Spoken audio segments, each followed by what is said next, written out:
બધી વાતો બહુ સરસ છે. એક વાતો જીવને કામની છે. સાધના કર્યા વગર કંઈ મળતું નથી. એટલે જીવનમાં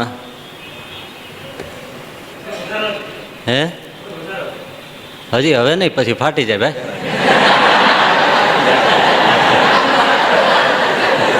હવે બરાબર.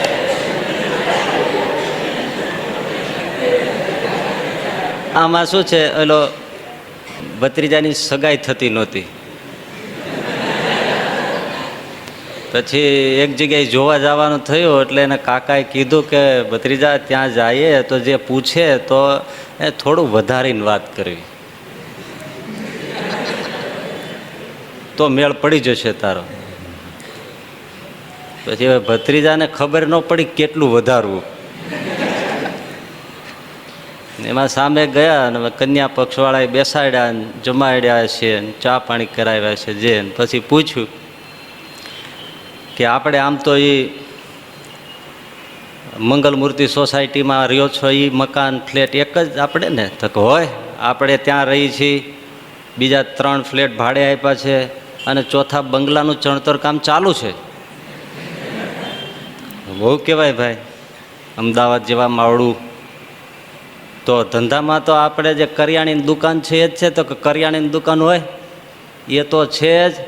મુંબઈમાં કાપડની 2 દુકાન છે, રાજકોટમાં મસીના પાસની દુકાન છે, અને થાનગઢમાં પેલી ચીની માટીના પોલ્ટ્રી ફાર્મ નાખ્યું છે. એટલે ઘણું છે આપણે. ઓહો, બહુ કહેવાય. તો તમારે ગજબ. તો કે તમારી ઉંમર તો આમ 20 વર્ષની ને? 20 હોય 58. હવે 58માં લગ્ન થાય કે નિવૃત્ત થાય? એટલે ઓલો કાકો બાજુ બેઠો તો એને પછી ઠોહો માર્યો, ખાડા આટલું ન ભરડાય. એટલે આને એમ થયું કંઈક ખોટું થઈ ગયું, એટલે ઉધરસ આવી ગઈ, ઠહકું આવી ગયું. એટલે ઓલાએ પૂછ્યું શરદી છે? તો ના, જૂનો દમ છે. દરેક જીવનમાં સફળતા છે એ સાધનાથી થાય છે. સાધના કર્યા વગર કોઈ વાતની સિદ્ધિ થતી નથી. પણ સાધનામાં સમજવાનું એ હોય છે ભાઈ કે એક તો સાધના સાચી હોવી જોઈએ.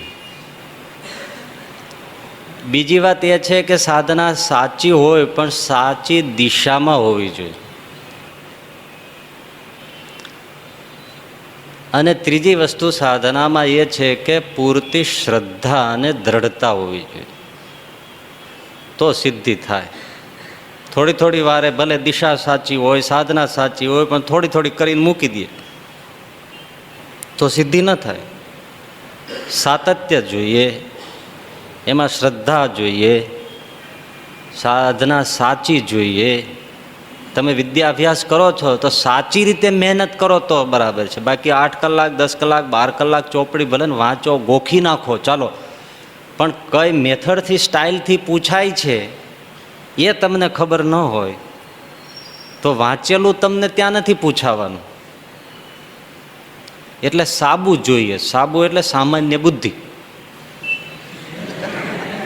સામાન્ય બુદ્ધિ હોય એટલે કહેવાનું કે સાચી રીતમાં મહેનત હોવી જોઈએ અને સાચી દિશામાં હોવી જોઈએ, સાચી ડિરેક્શન હોવું જોઈએ. ડિરેક્શન શું છે કે કઈ રીતે કરવી, જો એ જ ખબર ન હોય, અને લક્ષ્ય કેટલામાં પાર પાડવું, શું લક્ષ્ય છે, જાજુ લખી નાખવું એ લક્ષ્ય નથી હોતું. માર્ક કેમ ખેંચી લેવા, વિષયનો નિષ્ણાત કેમ થવું, આ બધી દિશા છે. લગભગ જો કે આજે જે વિદ્યાર્થીઓ ભણે છે એમાં મોટા ભાગના દિશા વિહીન છે. એનો દોષ નથી, આપણો આખી રાજકીય, સામાજિક, શૈક્ષણિક ને સામાજિક વ્યવસ્થાનો, સૌથી વિશેષ તો રાજકીય વ્યવસ્થાનો મોટો દોષ છે કે આ દેશમાં કેટલા શિક્ષકો જોઈએ છે, કેટલા ડૉક્ટર્સ જોઈએ છે, કેટલા એન્જિનિયર્સ જોઈએ છે, એમાં કેટલા એકદમ કેપેબલ છે, બ્રિલિયન્ટ છે, એને સ્કૂલમાંથી તારવીને એવા લોકોને સ્કોલરશીપ સરકાર આપીને જો ભણાવે તો ન ડૉક્ટરની ખોટ પડે, ન શિક્ષકની ખોટ પડે, સારા. અને બધું અનામતને ધોરણે અને કાસ્ટને ધોરણે અને જ્ઞાતિઓને ધોરણે અને પોલિટિક્સને ધોરણે, ડોનેશનને ધોરણે આ બધું થતું હોય એટલે દેશ અવ્યવસ્થિત થઈ ગયો. બધા દુઃખ ભોગવે છે. નોકરી મળે છે એ દુઃખ ભોગવે છે, નથી મળતી એ તો ભોગવે જ છે. બેરોજગાર શા માટે છે? કે કામની વહેંચણી નથી. અને બીજું એ થાય છે કે સરકાર દરેક કોલેજિયન પાછળ, ડૉક્ટર પાછળ, દરેક ફેકલ્ટીના ડૉક્ટર, એલોપેથી હોય, આયુર્વેદિક હોય, બધાની પાછળ, એન્જિનિયરો પાછળ કેટલી બધી આર્થિક રીતે પણ સરકાર ઘસાય છે. આખરે તૈયાર થયેલા બધા છોકરાઓ ફોરેન જતા રહે છે, હોશિયાર જતા રહે છે. તો આ દેશમાં તો બચ્યા જ નહીં. સરકારે અત્યાર સુધી ભણાવ્યા, આ કોલેજવાળાને મફત જ ભણવાનું છે ને, શું તમારે ફી તો કાંઈ છે નહીં. સેલ્ફ ફાઇનાન્સમાં જાઓ તો ખબર પડે કેટલી ફી થાય. એક પ્રોફેસરનો 35,000 પગાર અને કાંઈ કરવાનું નહીં. એ સરકાર જ આપે છે અને તમારી પાછળ ખર્ચાય છે. તમે બરાબર ભણો કે ન ભણો, જે ભણનારા છે એ ગોલ્ડ મેડાલિસ્ટ થાય, સારા હોય તો એ તો સારા ટકાવારી લઈને ફોરેન જ જતા રહે છે. હવે આ દેશમાં વધ્યું શું? MBA કરવા પણ ફોરેન જતા રહે છે, પછી ત્યાં જ મેનેજમાં રહી જાય છે. તો આ દેશમાં સારો રાજકારણીય પણ ક્યાંથી પાકે? એટલે સમાજનો રાજકીય ક્ષેત્રે દોષ છે કે કોઈ ધ્યાન જ નથી. એવી રીતે કોઈ પણ ધર્મસ્થાન હોય, સંસ્થા હોય, એમાં કેને કેટલા સાધુઓ કયા વિભાગમાં જોઈએ છે એ જો તૈયાર કરે તો એ સંસ્થાનું ઉત્તમ ઉદાહરણ અક્ષર પુરુષોત્તમ સંસ્થા કહેવાય. કે ક્યાં કેટલા જોઈએ છે એનું કેમ તૈયાર કરવા, કેમ ઘડવા. ભાવનાઓ સારી વસ્તુ છે, પણ તાલીમ એ ભાવનામાં ભળે ત્યારે સિદ્ધિ હાંસલ થાય છે. પણ એ કોઈ નથી સમજતા, નથી કરતા, નથી કરવા જેવું લાગતું નહીં હોય. રામ જાણે, આપણને કાંઈ બહુ પછી એમાં પડવું નથી. એ બહુ મોટા લેવલની વાત થઈ. પણ વ્યક્તિગત રીતે તો માણસ વિચારી શકે કે મારે કઈ દિશામાં કેટલું મેળવવું છે. એ જ વાત તમે વૃદ્ધો પણ વિચારી શકો છો કે ભાઈ આટલા વર્ષ રહ્યા તો કેલ્ક્યુલેટરમાં તમારે કેલ્ક્યુલેટિંગ થવું જોઈએ ને, કે હવે કેટલી ઉંમર રહી, હવે ઘરડા થઈ ગયા, તોય છતાંય વ્યવહાર છૂટે નહીં, પૂછવાનું છૂટે નહીં, માથાકૂટ છૂટે નહીં, ઝઘડવાનું છૂટે નહીં. એટલે સાધના કરવા માટે માણસને સાચી દિશા પકડી લેવી જોઈએ. દિશા સાચી પકડાય તો દશા પણ સાચી થાય. ઘણું બધું છે જીવનને ક્ષેત્રે. તો જીવન તો ઘડવું અને કેટલું બધું કઠણ છે. અને આજનો જમાનો તો એવો છે કે કોઈ ઘડી દેતું નથી. ઘડીએ દે પણ એટલા સમર્પિત પણ નથી હોતા ને. નહીતર ઘડી આપે પણ સમર્પિત નથી હોતા. અને કદાચ ક્યાંય સમર્પિત હોય તો તમે જાણો છો કે એમ ઘડતર કરવું એ બધાને આવડે એવું નથી હોતું. બધાને આવડતું હોય એવું નથી બનતું. શિક્ષકો તો બધા છે, પણ અમુક જ શિક્ષકો કેમ સામાન્ય વિદ્યાર્થીને પણ ઊંચી કક્ષાએ મૂકી દે છે. એટલે ભાવના જુદી વસ્તુ છે, ફરી ફરીને કહું. ઘડતર છે એ પણ જુદી વસ્તુ છે. પણ તમે પોતે પોતાની રીતે સૌએ વિશેષ ઘડવાનું રહે છે. એમાંય સાવ ભલે સમર્પિત થાય ન થાય એની વાત છે, પણ આપણને લાગે કે આપણને આ વ્યક્તિ ઘડી શકે એમ છે, એનું સાનિધ્ય હોવું, એમને પૂછવું, દિશા મેળવવી, એ બહુ મોટું જીવનમાં આપી શકે છે. પણ આજે આ છોકરાઓ એક પોતાના અભ્યાસ ધંધા માટે પણ એને સંતોષકારક દિશા આપી શકે એવા કોણ? બધા મૂંઝાતા હોય કે 12મા પછી શું, SSC પછી શું, કોલેજ પછી શું? હાથ નથી આવતો. આજે એવું થઈ ગયું કે તમે 90% લઈ આવ્યા હોય તોય શું કરવું એ મૂંઝવણ આખા ઘરને હોય. એટલે વિદ્યાર્થીઓ તો બિચારા દિશાહીન છે. પણ શાળા કોલેજોમાં પણ એવું કંઈ કહેવામાં આવતું નથી. એ એક આ મહત્વનો પ્રશ્ન તો છે. બીજો પ્રશ્ન છે મોરાલિટી, નૈતિકતા, જીવન ઘડતરનું. જીવનના ઉપયોગી થાય એવા પાઠ ક્યાં મળતા હશે? સિવાય કે આવી કોઈ સંસ્થાઓમાં, સાધુ સંગતિમાં થોડા જીવનના પાઠ મળે, બીજે મળતા નથી. તમે તમારા દીકરાઓને કેટલા નીતિના પાઠ ભણાવ્યા એ કયો ને? કોઈ શિક્ષણ આપી શક્યા હો? ક્યારેય એને સારી બે વાત રોજ કહેતા હો?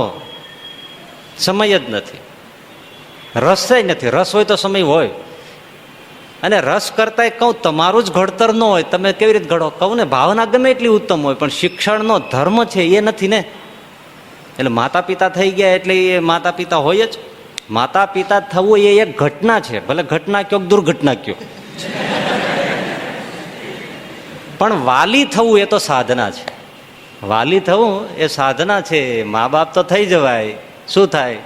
કુદરતી ધર્મો પ્રમાણે થઈ ગયા માતા પિતા, પણ વાલી થવું એ સાધના છે. અને વાલીનો ધર્મ લગભગ કોઈ બજાવતા નથી, કોઈ નથી બજાવતા. એમાં મોટો દોષ હોય ને તો મોહ છે ને એ તમારો શત્રુ છે. છોકરાઓનું રૂપ, છોકરાઓનો જરા શું બોલું, છોકરાઓનો આનંદ, એમાં પછી કાંઈ બીજું સૂઝતું જ નથી. એટલે એ મોહવશ થઈને કાંઈ છોકરાને સારી વાત કહેતા જ નથી.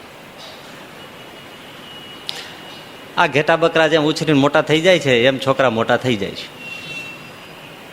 બીજું કંઈ ને. પછી એક જ ચિંતા રહે કે આને જલ્દી વરાવી પરણાવી દે એટલે આપણે છૂટા. બસ આ એક હોય છે. બહુ તમને જુઓ ને, જેટલા જેટલા પ્રશ્નો છે એ પ્રશ્નો ઉપર બોલીએ તો કેટલું બધું છે. વિદ્યાર્થીઓ તો ખરેખર જીવ તો એક એક દેવ છે.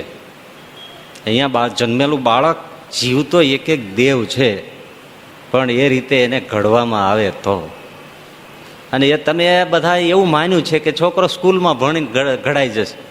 છોકરાને સત્સંગ મંડળમાં, બાળ મંડળમાં કે આવી શાળાઓમાં આવી સંસ્થાઓ મૂકી દેશું એટલે છોકરો ઘડાઈ જશે.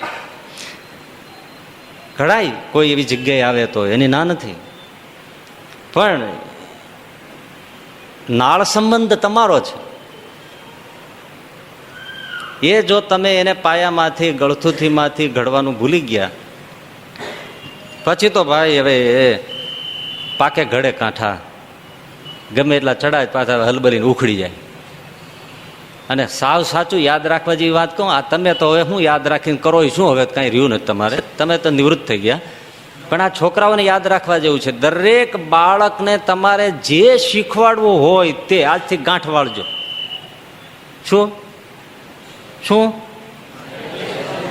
ગાંઠ વાળજો? શું? હા. કેટલી ગાંઠો? 2. કેટલી? પેલી ગાંઠ એ તમારે જેવું બાળક જોઈતું હોય એના 2 વર્ષ પહેલા તમારા મગજમાં હોવું જોઈએ. લ્યો, છે આ વિચાર કોઈને? તમારે ડોક્ટર જોઈએ છે, શિવાજી એમને થયો તો ધણા ડુંગરા ડોલે શિવાજી નિંદર ના હોય. આભમાં ઉગેલ ચાંદલો ને જીજાબાઈ ને આવ્યા બાળ રે, જીજાબાઈ ને આવ્યા બાળ. ધણ ડુંગરા ડોલે એ શિવાજી ને નિંદર જનાવે. એ એની માતાને, જીજાબાઈને પહેલેથી છે કે મારે હવે એવા દીકરાને પેદા કરવો પડશે કે આ મુસ્લિમ પ્રજા જે આ ભારતમાં અત્યાચાર ગુજારે છે એની સામે તેગ એટલે તલવાર તાણીને બેઠો થાય. ત્યારે એને ત્યાં શિવાજીનો જન્મ થાય છે. તમે કોણ એવા 2 વર્ષ પહેલા માનસિક 2 પતિ પત્ની તૈયાર હો કે આપણે એવો દીકરો હોય કે જે સત્સંગમાં સાધુ થઈને સત્સંગને ઉજળું કરે, સારો ગ્રહસ્થ થઈને અમારું કુળ ઉજ્જવળ કરે, સારો ગ્રહસ્થ થઈને આ દેશને સારું નેતૃત્વ પૂરું પાડે, આ રાષ્ટ્રને આ રાજ્યને સુખી કરે, એવું કોણ વિચારે છે? હા, છોકરો જન્મી જાય પછી અમારી ઉપર ફોન આવે, હવે સ્વામીજી અમારે એવો એને તૈયાર કરવો છે ને કે અમારા કુળમાં કોઈ થયું ન હોય. મેં એવો જ થશે.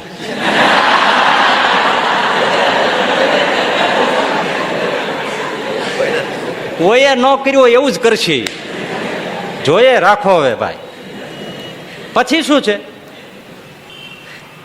ચેતન વાલે ચેતજો, બુંદ પડ્યાની પેલ. સમજાઈ ગયા છે? સમજાઈ ગયું? બહુ આજનો થોડો મારે વિષય જે લેવો છે ને, એ હું એટલી મૂંઝવણ અનુભવું છું કે મારે છેલ્લું છે એ કેવું છે. કયો છે? બોલો જી, શ્લોક બોલો હાલો.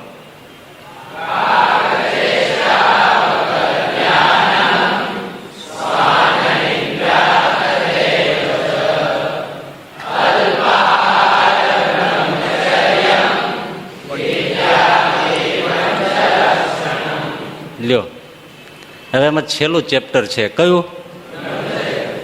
હવે હું કેવું આમાં? કેટલો સંવેદનશીલ આ પ્રશ્ન, અને એના ઉપર બોલવું અને ચેપ્ટર પૂરું કરવું બહુ કઠણ છે. ને ખુલ્લામાં કેવું કેટલું.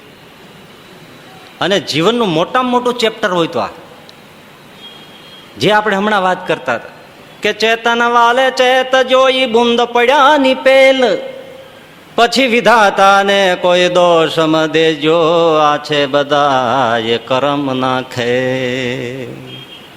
એ માતાના ઉદરમાં ગર્ભને રોપ્યું ને એની સાથે પૂરું થઈ ગયું. બીજ રોપાઈ ગયું ને ત્યાં પૂરું થઈ ગયું.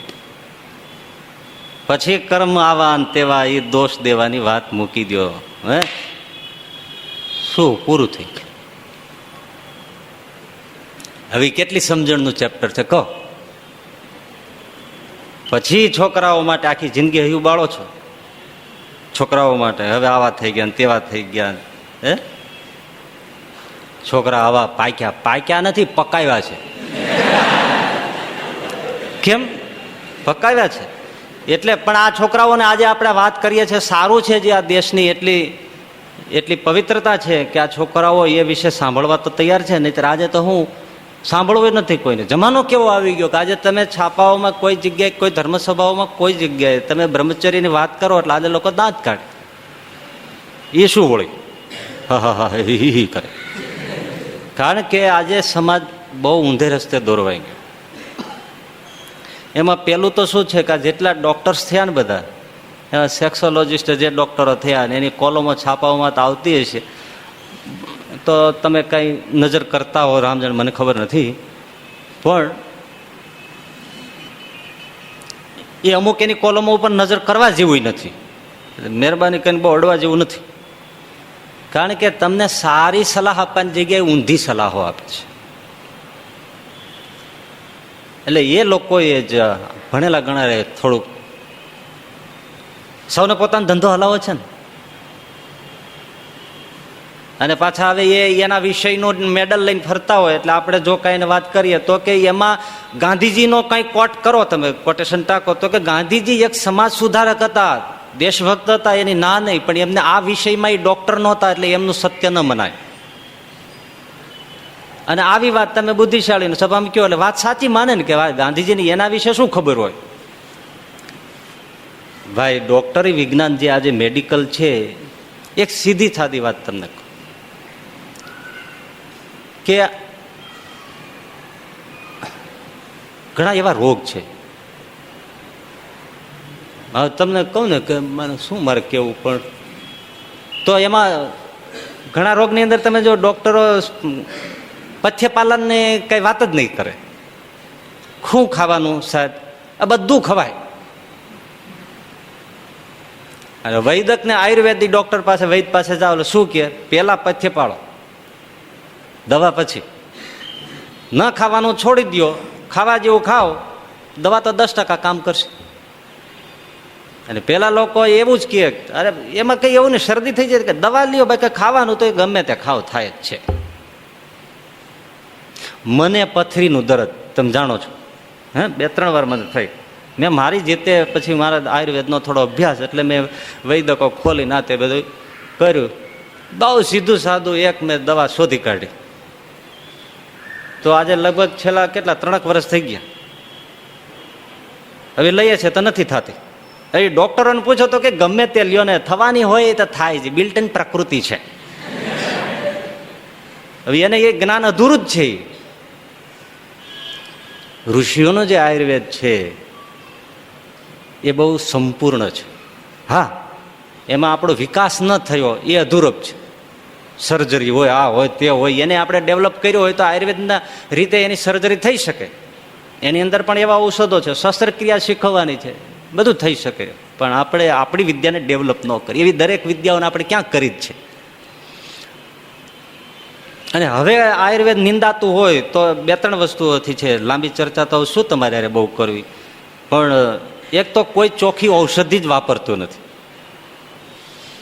હવે ઔષધિ ચોખ્ખી ન હોય, સારી ન હોય તો અસર તો નથી જ થવાની. બાકીની 1 ને 2 જ એવી વાત છે આયુર્વેદિક દવાઓની. તો મૂળ વાત છે કે સંયમ. સંયમમાં સમજાય છે ને વાત તમને? હા.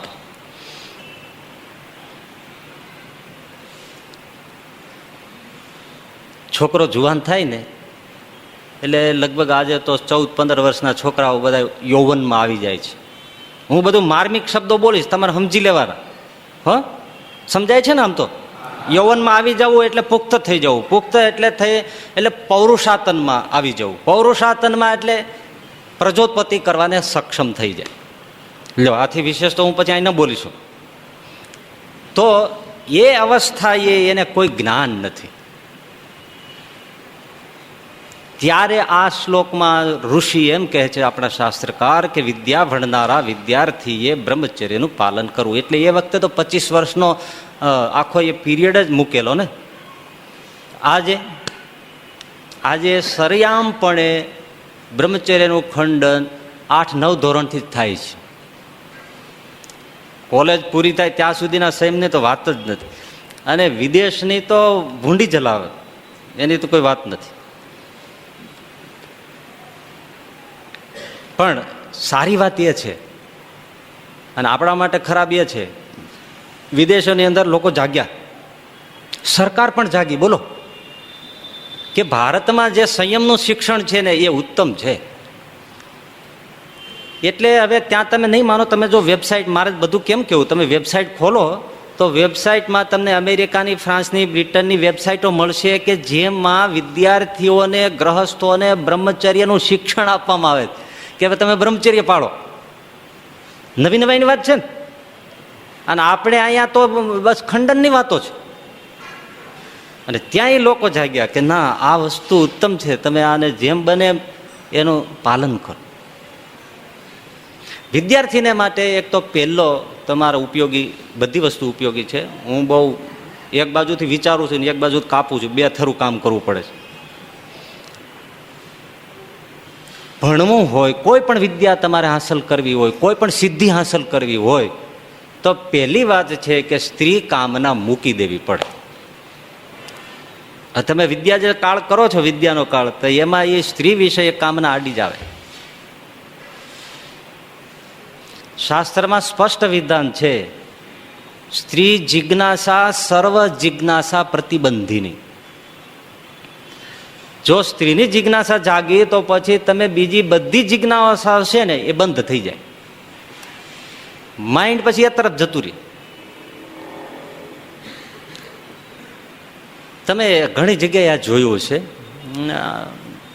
ઘણા છોકરાને અનુભવ હશે, ઘણા વાલીઓ પણ આ કહેતા હોય છે કે અમારો બાબલો 5મું 6ઠું 7મું ભણતો ને ત્યાં સુધી બહુ હોશિયાર હતો, સ્કૂલમાં તો પહેલો આવતો, ફર્સ્ટ ક્લાસ ફર્સ્ટ આવતો, પહેલો નંબર લાવતો.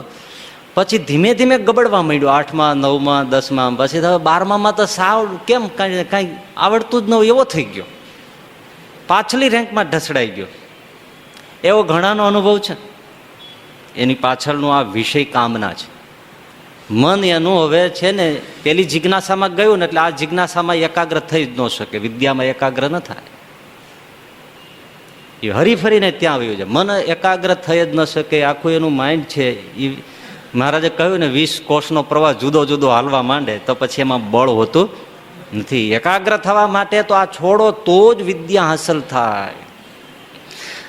આજે પણ આ ઓલિમ્પિક રમાતી હોય છે ને એમાં જે દોડવીરો બધા ખેલાડીઓ જુદી જુદી જાતના જે હોય છે એ બધાને સરકાર તરફથી કોચ તરફથી ખાસ કહેવામાં આવતું હોય છે કે તમે આના આટલા સપ્તાહ પહેલા તમે સંયમ પાળજો, તમારે વિજય મેળવવો હોય તો, નહીતર તમે હાર્યા. કોક ક્રિકેટરોના જીવનની તમને ખબર હશે કે બહુ સરસ રમતા હોય પછી ફેમસ થઈ જાય એટલે પછી કેટલાય પાછળ પડી જાય. એટલે સમજાય છે ને, પછી એનું મન એ રંગવિલાસમાં ખેંચાઈ જાય. પછી જોજો એનું માઇન્ડ સેટ નહીં થાય, 0માં આઉટ મળશે થવા, 2, 5, 3 માંડ કરશે, નહીં તો દર વખતે સેન્ચુરી ફટકારતો હોય. એવું જય સૂર્યા લંકાનો હતો એના જીવનમાં બન્યું હતું. હું તો આવું વાંચું તો મને આ વસ્તુ માટે મારે નજરમાં હોય. એની ટીકા પણ થઈ હતી કે એમણે જો ક્રિકેટની કારકિર્દી જાળવવી હોય તો એમણે મૂકી દેવું જોઈએ. તો એનો અર્થ તો શું છે, બધા સ્વીકારે છે અને હકીકત છે. એટલે તમારે જો વિદ્યામાં આગળ જવું હોય, કોઈ પણ ક્ષેત્રમાં આગળ જવું હોય તો આ વસ્તુ છોડો તો જ તમારું માઇન્ડ એકાગ્ર થઈ શકે. ગાંધીજીને ભારતને આઝાદ કરવો હતો, એટલું હતું, દેશવાસીઓને સુખી કરવા તો 35 વર્ષની ઉંમરે એને બ્રહ્મચર્યનું નિયમ લીધું આફ્રિકામાંથી જ. તો આજે પણ ઘણા લોકો બહુ આજે જેને ક્રાંતિકારી કહેવામાં આવે છે ને, ચિંતકો, એ લોકો વળી લખે ત્યારે કે ગાંધીજીએ પેલા સામાજિક વાત બધો સ્વીકાર કરો, પણ ગાંધીજીએ આવી રીતે આટલો બધો કઈ બ્રહ્મચર્યનો નિયમ લેવાથી કઈ દેશનું ભલું થઈ જાય એવું નથી કાંઈ. એ એમનો ખોટો નિર્ણય હતો. એ ખોટો નિર્ણય તમે કયો છો, સાચો નિર્ણય ઋષિઓ અને શાસ્ત્રો કહે છે. કઈ દેશ આઝાદ થાય છે બુદ્ધિથી નથી થતો, બુદ્ધિથી નથી થતો, તપશ્ચર્યાથી થાય છે. અને મોટા મોટું તપ બ્રહ્મચર્ય છે. બાકી બુદ્ધિ તો ગાંધીજી કરતા બીજામાં ઘણી છે, પણ એના જેવું કોઈ કરી શકતું નહોતું. તમારે જીવનમાં કોઈ પણ વિદ્યા હાંસલ કરવી હોય તો પણ તમને એક વસ્તુ એ છે ભાઈ કે આજનું વાતાવરણ એવું છે ને કે માણસને સંયમિત રહેવું હોય તો પણ રહી શકતો નથી. અને એવું દરેક ગ્રહસ્થોના જીવનમાં બનતું હોય છે કે એને સંયમના વ્રત લીધા હોય તો પણ ઘણી તકલીફો પડતી હશે. પણ એમાં એવું છે કે જો એની અમુક ટ્રીક છે, એ ટ્રીક જો સમજાય અને અમુક નેગેટિવ જે એના દ્રશ્યો હોય છે, એના વાતો હોય છે, એના વિલાસ હોય છે, એના આવરા જાવરા હોય છે, એ બધું જો માણસ સમજી લે તો પછી શું થાય છે કે અમુક સમય પછી એની પજવણી બંધ થઈ જાય છે. કારણ કે એ વસ્તુ આખી પછી ઉર્ધ્વ થઈ જાય છે. પણ મન તમારું જો સતત નીચે નીચે વહા જતું હોય તો જે જગ્યાએ આપણી નજર પડતી હોય એનાથી એ દરવાજા ખુલ્લા રાખે. પણ જ્યાં નજર પડવાનું બંધ થઈ જાય તો પછી એ દરવાજો, હું દરવાજો એટલે શરીરનો દરવાજો કહું છું, એ પછી દરવાજો ઓટોમેટિક બંધ થઈ જાય છે. પણ એ તો બહુ મોટી ઝીણી વાત છે ને એ કંઈ મારે અહીંયા કહેવાની જરૂર નથી. તો પહેલી વાત છે એકાગ્રતા. વિદ્યાર્થીઓને સાધના દ્રઢ થાય એટલા માટે એમણે પહેલા 25 વર્ષની ઉંમરમાં, હવે 25 આજે ન ગણો તો 20 તો ગણો, 20 વર્ષના જુવાનિયા સુધી એ પોતે જો આ રીતે સારધાર રહેતો હોય તો ધારે તે સિદ્ધિ એના ક્ષેત્રમાં લઈ શકે. નહીતર તો ભાઈ ઘણા કેટલા હોશિયાર હોય પણ એ પછી આવી રીતે ડાયવર્ટ થાય એટલે પતી ગયું, પછી એના લક્ષ્ય જ ખતમ થઈ જાય. અને પછી મોડું થઈ ગયું, अब पछताने છે ક્યાં જબ ચીડિયા ચુગ ગઈ ખેત. એક જ તમને કહું, બરાબર 12માનું પરીક્ષા ચાલતી હોય અને એને ખબર હોય કે 1% ઓછો પડશે તો મને મેડિકલમાં કે ઈસીમાં કે કંઈ ચાન્સ નહીં મળે, હે ઇલેક્ટ્રોનિક એન્જિનિયરિંગમાં નહીં મળે, છતાંય બોલો ક્રિકેટનો રસિયો છે ને અંદર બેઠેલો, એ ત્યાં લઈ જાય અને એમાંય જો સરખું રમાતું હોય ને એમાં જો પોતાનો દેશ રમતો હોય તો એને પછી પોતાના સબ્જેક્ટમાં મન રહે અને એ સારી પરીક્ષા આપી શકે. અને એ સૂઈ જાય તો ચોક્કાને છગ્ગા જ યાદ આવે અને પછી 2 માર્ક્સ ઓછા રહી જાય કે 2% ઓછા રહી જાય, આખી જિંદગીની કારકિર્દી ખતમ થઈ ગઈ. કેવડી મોટી ભૂલ. એટલે પહેલી વિદ્યા હાંસલમાં આ વસ્તુ નડે છે. પછી આખી જિંદગી ભાઈ તમે સામાન્ય વર્કર જેવું નોકરી ધંધો કરો અને જિંદગી પૂરી કરો. એક તો કેવડો મોટો તમે વિચાર કરો તો લોસ જાય કે તમે ભણવા આવ્યા છતાં ભણ્યા નહીં. અને શું ભણ્યા તમે જુઓ ને, આજે તમારે વિષયનું પૂરું જ્ઞાન નથી, તમારા સ્કૂલનું જ્ઞાન નથી, એટલું પણ નહીં, તમે સાઈડમાં બીજા કોઈ વિષયો ભણતા નથી. તમે અંગ્રેજી આજે આટલું મહત્વનું હોવા છતાં અંગ્રેજીમાં કોઈ તૈયાર નથી થતું. હવે રોજ થોડું થોડું અંગ્રેજી વાંચે, જેટલું ગપ્પા મારવાનો ટાઈમ કાઢે છે ને એના 10મા ભાગનો, ભેળા બેસીને ગપ્પા મારે છે એના 10મા ભાગનો સમય પણ જો 5 સ્પેલિંગ રોજ પાકા કરવા, 5 ઇંગ્લિશના વાક્યો વાંચવા, 5 કોઈ એવી બુકમાંથી વાક્યો વાંચીને એનું ગુજરાતી કરવું તો કેટલું થાય. અને પછી ટીવાય પછી વિચારે હવે IELTS આપવું છે ને મારે ઓસ્ટ્રેલિયા જવું છે, ABCD બોલ જોઈ. સમય વિયોગ્ય ને ભાઈ. તો વિદ્યાભ્યાસમાં નડતું હોવાથી પહેલો સંયમનો પાઠ છે. બીજો હવે જે છે એ આ જિજ્ઞાસામાં તો તમે સમજી ગયા ને આખું કેટલું લાઈફનું તમારું ક્ષેત્ર ખલાસ થઈ જાય છે. એક મહત્વનું છે, કાચી ઉંમરમાં તમે પૌરુષાતન ખલાસ કર્યું હોય, કોઈ પણ રીતે તમે બ્રહ્મચર્યનો ભંગ કર્યો હોય કાચી ઉંમરમાં, કાચી ઉંમર એટલે 20 વર્ષ, કોલેજ પૂરી થઈ જાય ત્યાં સુધીનો સમય, તોય તમારું વ્યક્તિત્વ ખોખલું રહી જાય. હું મર્યાદામાં તમને દ્રષ્ટાંત આપું કે આ મકાન બનાવ્યું હોય તુલસીભાઈ, આ સિમેન્ટ મકાન એનું જ બને ને, સિમેન્ટ ખોખરી ને લોખંડના સળિયા રહે છે, હે બરાબર સિમેન્ટ વાપરી છે, માપ પ્રમાણે બરાબર કાંકરી વાપરી છે, માપ પ્રમાણે બરાબર લોખંડ વાપર્યું છે, માપ પ્રમાણે બરાબર લેવલ લઈને પિલર્સ ને આ બધું ભર્યું છે, છતાંય એ પિલર તમે આમ જરા હથોડી મારો તો ચૂર ચૂર તો ખરી જાય છે. એનું કારણ શું? બસ પાણી પાયું નહીં. સિમેન્ટ માપની, કાંકરી માપની, રેતી માપની, લોખંડ માપનું, ચણતર દિશામાં એકદમ ડિરેક્શનમાં પાણી પાવાનું ચૂકી ગયા. નિયમિત પાણી ન પાયું, થોડું થોડું છાંટ્યું, ન છાંટ્યું, 101%ની વાત છે ને, એ કેટલું ખોખરું થઈ જાય કે એને હથોડી મારો તો બધા દાણા નોખા. પણ એને જો બરાબર 24 કલાક તમે એને પાણી છાંટે જ રાખો, છાંટે જ રાખો, છાંટે જ રાખો, ને અઠવાડિયું 10 દી 12 દી 15 દી પાકે નહીં ત્યાં સુધી છાંટે જ રાખો ને પછી તમે ટાંકણું અડાડો, હામો ઘા કરે. આ છે ને આંતરિક વ્યક્તિત્વનું છે. તમે ખાવ બરાબર બધું, ઘી આ તે બધું બરાબર ખાતા હો, પણ વ્યય થાય એટલે પાણી છાંટવાનું રહી ગયું. એટલે શરીરની બળની વાત નથી, શરીર બળ તો ખૂંટિયામાં બહુ હોય છે,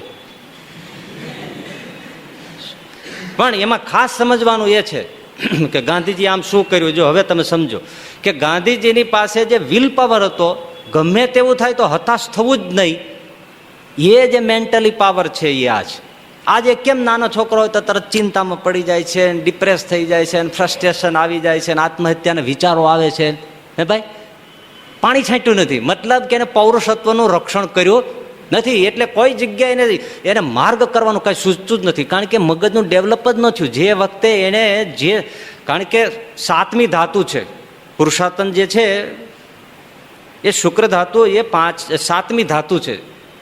ખાઈએ એમાંથી રસ થાય, રસમાંથી લોહી થાય, લોહીમાંથી માંસ થાય, માંસમાંથી મેદ થાય, મેદમાંથી મજા થાય, મજામાંથી 7મી ધાતુ થાય. એ તો સાર સાર સાર સાર સાર સાર સાર એનો સાર. એટલે એ જતો રહ્યો અને આ મારે તો શું આને બીજું કેવું, પણ આ ઉંમરની અંદર એટલી બધી કુટેવ હોય છે કે કુટેવમાંથી લોકો બ્રહ્મચર્યના ભંગ કરવામાંથી પાછા વળતા હોતા નથી. ખાય પીસે સારું એટલે શરીર તો અલમસ્ત રહેતું, એટલે એને એમ થાય છે કે મન કાંઈ શું એવું બધા કહે છે, પણ એ નુકસાનીની વાત નથી. વૈદ્યો ઘણા ત્યાં જ અટકી જાય છે, ડોક્ટરો. પણ એવું નથી. ખરું છે અંદરનું સત્વ એ આપણી આંતરિક વિકાસ યાત્રા છે. એ મજબૂતાઈમાં આજે કેટલા ઉતરે. તો ગાંધીજીમાં જો આ હતું, હા, એ ડગતા નહોતા યાર. એ બ્રિટિશરોને તોપો સામે આવતી તો એના નિર્ણયમાં બેઠા જ હતા ને, અને ગમે તેવા આવે તો એને પોતાનો નિર્ણય સમજાવી દેતા. આ પાવર ક્યાંથી આવતો હતો? એ એની પાછળનું બળ છે. પણ એક વસ્તુ તમને કહું કે આત્મકથા ગાંધીજીની વાંચશો તો એમણે પણ થોડી ભૂલો કરેલી છે, અને એ ભૂલોનું પોતે સહન કરવું પડ્યું છે એવું પણ લખ્યું છે. એટલે એ તો એક પાછું શું કેવું છે કે ચર્ચિલ હતા ને એ બધી રીતે પૂરા હતા. ચર્ચિલ ઇંગ્લેન્ડના વડાપ્રધાન, પણ પાછો તોય એટલો બધો એ બ્રિલિયન્ટ હતો. એટલે એનું ઉદાહરણ બધાય ન લેવાય. અપવાદ એ સિદ્ધાંત નથી હોતો. અપવાદ એ સિદ્ધાંત નથી હોતો.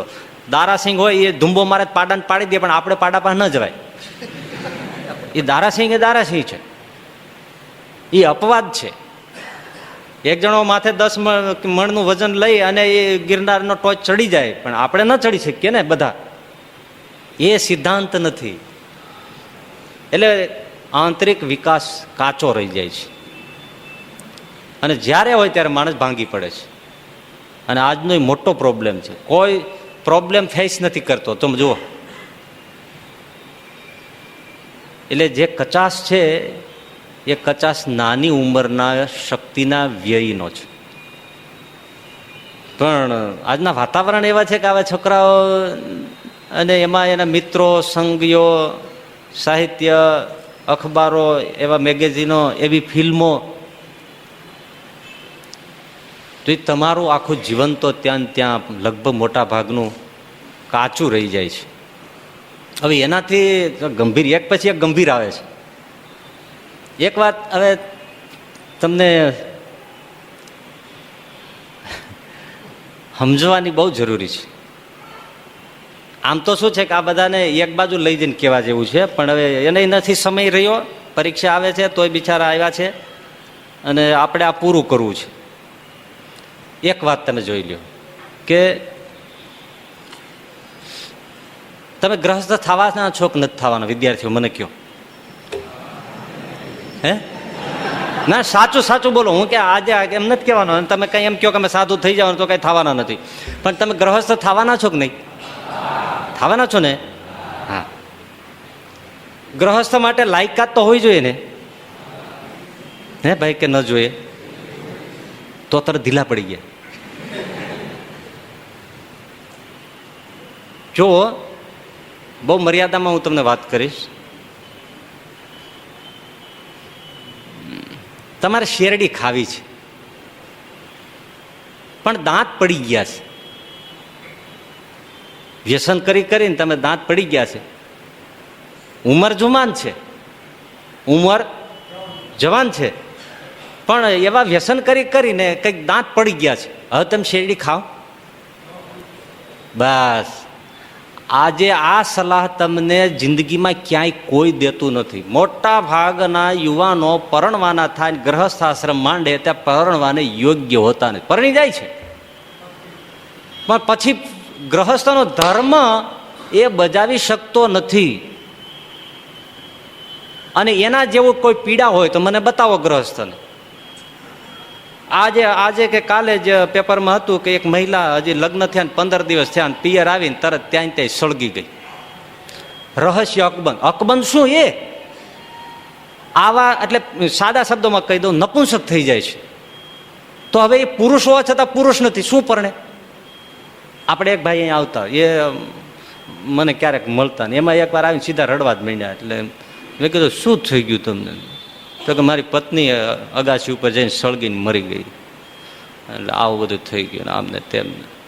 એટલે મને તો તરત ખબર પડી ગઈ. મેં કીધું સળગી ગઈ એટલે કોઈ કૌટુંબિક કલહ હતો? મને કે ના ના કાંઈ નહોતું. મેં કીધું તો ભાઈ તમારામાં ખોટ હતી? તો કે હા. મેં કીધું તો પછી હવે તો તમારો પ્રશ્ન, હવે પૂરું થઈ ગયું પછી શું છે? તો ઘણી જગ્યાએ પછી ગ્રહસ્થને યોગ્ય નથી રહેતો. આજના જમાનાનો જો તમને મારી વાત ગળે ઉતરતી હોય, સાંભળો છો એટલા, પછી જે સાંભળે એ, તમે ડૉક્ટરી કોલમ વાંચશો તો એ તો એમ જ કહે છે કે જેવી રીતે પેશાબ છે એ પેશાબ વહાવી દેવા માટે જ છે, એવી રીતે શરીરમાં જે પૌરુષત્વ ધાતુ છે એ તો વહી જવા માટે જ છે, માટે એને કે રોકવાથી કોઈ ફાયદા નથી. આજે સરિયામ ડૉક્ટરનો આ અભિપ્રાય છે, મોટા મોટા વર્લ્ડ લેવલના ડૉક્ટરોનો આ અભિપ્રાય છે, અને બધા એમ જ માને છે, બરાબર છે. અને પાછું ત્યાં સુધી એમ કહેતા હોય છે કે વ્યય કરવામાં કોઈ વાંધો જ નથી, તમે પેશાબ કરો છો ને ચિંતા કરો છો, ઓહો હું તો પેશાબ કરી આવું, મને નબળાઈ આવી ગઈ. આટલું ડૉક્ટરો થઈને ખોટું ભણાવે છે. પાછા ત્યાં સુધી એમ કહેતા કે તમે બ્લડ ડોનેટ કરો તો પછી એક ગ્લાસ લીંબુનો જ્યુસનો શરબત પી જાઓ તો પછી સરસ થઈ જાય છે, બસ એક બે ફ્રૂટ જ્યુસના ગ્લાસ પી લ્યો એટલે પછી કોઈ તકલીફ નથી. બેફામ બનાવવાના ધંધા બીજા કાંઈ. હું તમને સીધું સાદું દ્રષ્ટાંત આપું કે દરેકના માણસનું બુંદ શરીરમાં પડી જાય, તમે કીધું ને બાળક મોટો થઈ જાય પછી દરેકના શરીરનો રેશિયો હોય છે. રેશિયો શું હોય છે? કોટા હોય છે. કોટા શું હોય છે? માનો તમારી ભાષામાં કહું કે દરેકને કેટલી ખાંડ ખાવી, કેટલું ઘી ખાવું, કેટલું મરચું ખાવું, એના શરીર સાથે એના કોટા કુદરતી રીતે ફિટ હોય છે. ભાઈ માનો કે તમારે હોય, તમને તમારા નસીબે શરીરના બાંધણ પ્રમાણે, રચના પ્રમાણે ભાઈ 5 મણ, અરે 5 મણ તો જાજી થાય ઓછી ખબર નહીં, પણ હાલો ને સમજો 2 મણ ખાંડ ખાવાની, એટલું તમારો આયુષ 90 વર્ષની 80 વર્ષનું હોય, 2 મણ ખાંડ ખાવાનો કોટા તમને ફળવાઈ ગયો શરીરના બંધારણ પ્રમાણે. કોઈ ઉપરથી કાંઈ લખાણ નથી થતું, પણ શરીરના જે સ્નાયુઓ ઘડાઈ ગયા એમાં નક્કી થઈ ગયું કારણ આટલી જ ખાંડ ખાઈ શકશે. જેમ આ હવે પિલર્સ બંધાઈ ગયો પછી આના ઉપર આપણે 10 માળ લેવા જાય તો વાત પતી ગઈ ને તુલસીભાઈ? કેમ નક્કી થઈ ગયું કે આ વજન ઝીલીને 3 માળથી વધારે ન ઝીલે, એ એનો કોટા થઈ ગયો ને. તમારે 10 માળ લેવા હોય તો પછી પહેલેથી એવો બીમ પિલર્સ નાખવાની જરૂર હતી. હવે એ તો જે થયું ભૂલ થઈ ગઈ પતી ગયો. એટલે પછી તો જેનું જે શરીરે, દરેકના શરીરે કેટલી ખાંડ ખાવી સૌનો કોટા જુદો છે. પણ હવે તમે આ ઉંમરમાં મંડી જ પડો મિષ્ટાન ખાવામાં, ખાંડમાં, ચામાં, દૂધમાં, કોફીમાં, પીળામાં, રોટલીમાં, ઘીમાં, કેળામાં, મીઠાઈમાં, શ્રીખંડમાં દાબ કરો અને તમે 2 મણ ખાંડ પૂરી કરી નાખો અને તમે હજી 25 જ વર્ષના હો એટલે તમારા ડૉક્ટર તમને કહી દે છે ડાયાબિટીસ આઉટ ઓફ કંટ્રોલ, બંધ કરી દો. પતી ગઈ વાત, પૂરી થઈ ગઈ. હવે તમારે ખાંડ ખવાય છે? એમ શરીર તમારું જે છે ને એ એટલું જ ઉત્પન્ન કરી શકવાની ક્ષમતાવાળું જેને હોય નિર્માણ થઈ ગયું, પતી ગયું, પૂરું થઈ ગયું. હવે તમારી મરજી છે, તમારે ગ્રહસ્થ થવું છે તો ગાંઠ વાળી લ્યો. તમારી પોતાની કુદરતી રીતે, અકુદરતી રીતે, કુચેષ્ટાથી, જે તે વિચિત્ર ચેષ્ટાઓથી તમે તમારી પૌરુષત્વ શક્તિને જેટલી વ્યય કરવી કરી નાખો, જલ્દી કોટા ખલાસ થઈ જશે. એ 1 ને 2 જેવી વાત છે. પછી રડો. દુનિયામાં કોઈ દવા નથી સાહેબ, દુનિયામાં કોઈ દવા નથી કે એ તમારો કોટા વધારી શકે. હા, હજી તમને ડાયાબિટીસમાં એવી ગોળી મળશે કે તમે ખાવ પછી એકાદ લાડવો ખાઈ જાઓ તો હાલશે, પણ આની અંદર તો કોઈ દવા નથી. તમે પછી બદામ ખાઓ, પછી પિસ્તા ખાઓ, પછી તમે દૂધ ખાઓ, જે લચ્છી પીવો, જે પીવો, જે ખાઓ, જે આખા ઘીમાં ડૂબોળાઈ રહ્યો એ વધે નહીં. એટલે એકવાર તીર છૂટી ગયું પછી આખી જિંદગી પસ્તાવાનું. એટલે આ ઉંમરમાં તમે પરણવાના હો, ગ્રહસ્થ થવાના હો તો પછી કોઈ સંજોગોમાં કુચેષ્ટાઓ કરી બ્રહ્મચર્યનો ભંગ કરવાની ઉતાવળ કરવી નહીં. સારા ગ્રહસ્થ થાવ, કોણ ના પાડે છે? પછી તમે કોટા ખતમ કરી નાખો અને પછી રડવાનું. કોઈને એવા તમને હોય તેને મળો તો તમને જાણવા મળે કે આ ભાઈ હવે બહુ મોડું થઈ ગયું, હવે પસ્તાઈએ છે. આ ઉંમરમાં તમે છે ને એટલા બધા જોશમાં હો ને કે સંયમ જ ના રાખી શકે. એક તો બેફામ ખાવાનું હોય અને વિચારો એવા હોય. હકીકતે ખાવા કરતા વિચારો વધારે અસર કરે છે. કોઈ શું જમે છે એ જોઈને તમે કહો કે આવું જમે તેનું બ્રહ્મચર્ય કેમ પડતું છે, એ વાત આખી જુદી છે. એના વિચારો કેવા છે, વિચારો ઉપર આખું એનું સ્ટીરિંગ છે. એટલે એક પહેલી વસ્તુ તમારે મોટામાં મોટી જો નુકસાની પડતી હોય તો સંસારની છે ભાઈ. હજી એક વાત કે પછી જે સારી બળવાન પ્રજોત્પત્તિ, બુદ્ધિશાળી પ્રજોત્પત્તિ જે સંસારની હોય છે, એ ક્ષમતા દરેક મા બાપમાં નથી. મા બાપ પોતાનો તો શત્રુ છે જ, પણ એના બાળકોનો પણ શત્રુ છે. કારણ વારસામાં બધું આપે છે, વારસામાં એને આપે છે. કારણ કે ભાઈ તમે વિચારો કે સારો મબલક પાક લેવો હોય તો બિયારણ કેવું જોઈએ? સારું જોઈએ ને, ઉત્તમ ક્વોલિટી, ગુણવત્તાવાળું. તમે એમ વિચારતા હો કે અમારું બાળક બધી રીતે સારું હોય તો તમારી પાસે એવું હોવું જોઈએ ને બિયારણ. જો એનો વિચાર ન હોય તો શું થાય? વાત પૂરી થઈ ગઈ. પછી એક વસ્તુ હજી તમને કહ્યું કે એ સ્વપ્ન દોષની પ્રક્રિયા છે. એ હજી તો કદાચ આ લોકોને સમજાય પણ નહીં, આ છોકરાઓને, પણ નજરમાં આવી જાય તો એની કામની વાત છે. પણ એ તો મોટી ઉંમર હોય તોય સમજણ ન હોય તો એ બધા દોષ હોય છે.